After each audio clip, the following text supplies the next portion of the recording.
So one of the first examples that comes to mind where performance was working against the goals I was trying to achieve was with a couple of group projects I have worked on with others. The group projects focus on individual and group performance, leading to some not participating and others making up the work and prioritizing personal success instead of the project goals, which were communication, collaboration, and teamwork.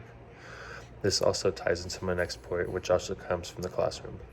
For tests, I would focus on memorizing the content needed to perform as best as possible instead of learning and being able to apply the content in future situations. I would end up forgetting the material after a few days as I'd focus on cramming and memorizing certain information. These examples relate to pay for performance I discuss in the book.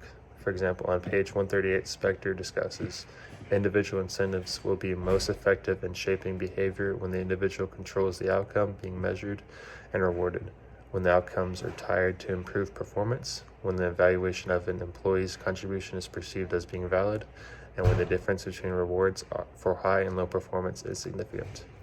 A verse I think that relates to this question very a lot is Romans 12:2, which states, "Do not conform to the pattern of this world, but be transformed by the renewing of your mind. Then you will be able to test and approve what God's will is, his good, pleasing, and perfect will."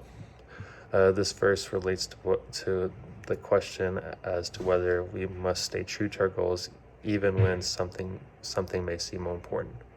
We must be able to think critically in these situations and not always stick to the standards. If we stick and stay true to our goals, it will benefit us in the long run.